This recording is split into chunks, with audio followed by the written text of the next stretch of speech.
பருப்பு சோறு செய்கிறதுக்கு பொருள்: வெங்காயம் 1/4 கிலோ வெங்காயம், 1 கிலோ அரிசி, 1/4 கிலோ வெங்காயம், மல்லி புதினா, 5 தக்காளி பழம், 3 பச்சை மிளகாய், பட்டை கிராம்பு ஏலக்காய். இந்த அளவு போதும். பட்டை கிராம்பு தூள் இருந்தாலும் போட்டுக்கலாம். பருப்பு 1/4 கிலோ இது மாதிரி வேக வச்சு மஞ்சத்தூள் போட்டு வேக வச்சு இறக்கிக்கணும். தேங்காய் பால் 1 மூடி, இஞ்சி பூண்டு 1 கிலோ அரிசிக்கு 100 பூண்டு 100 இஞ்சி. பருப்பு சோறு தாளிக்கிறதுக்கு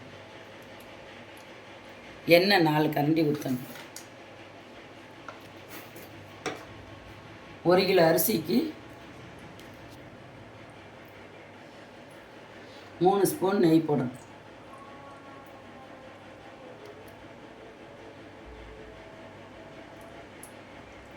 ஐம்பது கிராம் நெய் ஊற்றணும்.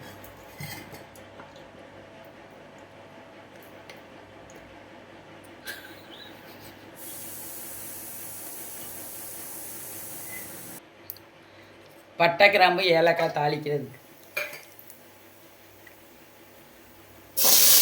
வெங்காயம் நல்லா பொன்னிறமாக வதங்கணும்.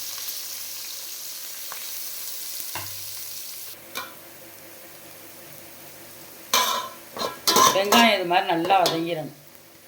தக்காளியை போடணும். தக்காளி, மல்லி புதினா,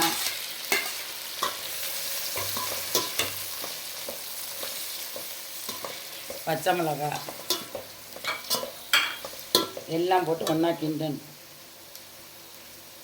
இஞ்சி பூண்டு,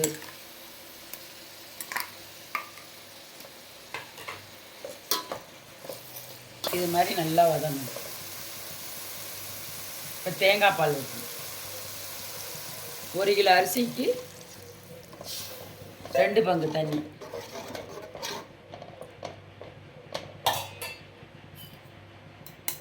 இப்போ பருப்பும் ஊற்றிக்கணும். ஒருத்தர் தண்ணியும் ஊற்றிக்குவாங்க. நாங்கள் தேங்காய் பால் ஊற்றிக்கிறோம். தண்ணியும் ஊற்றிக்கலாம். தேங்காய் பால் வேண்டாம்னா தண்ணி ஊற்றிக்கலாம்.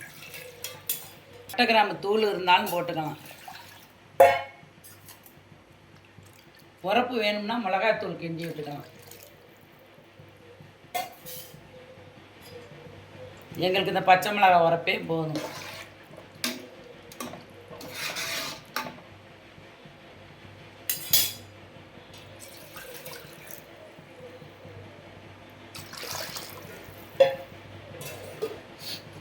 ஒரு பங்கு அரிசிக்கு 2 பங்கு தண்ணி. உப்பு இந்த அளவு.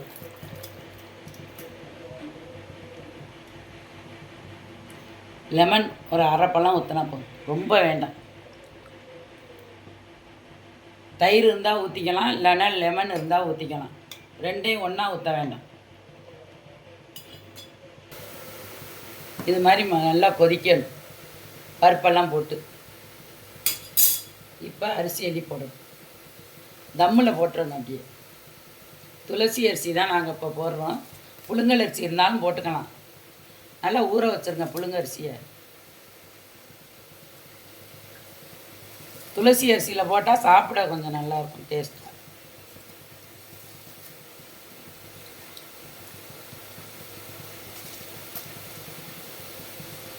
இருக்கையில் தம் போட்டுருங்க.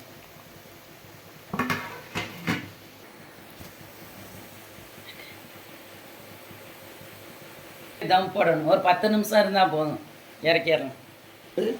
ரெடி ஆயிடுச்சு. இது மாதிரி பொழு பொழுன்னு இருக்கணும். ரொம்ப கட்டியாகவும் இருக்கக்கூடாது. Chicken gravy.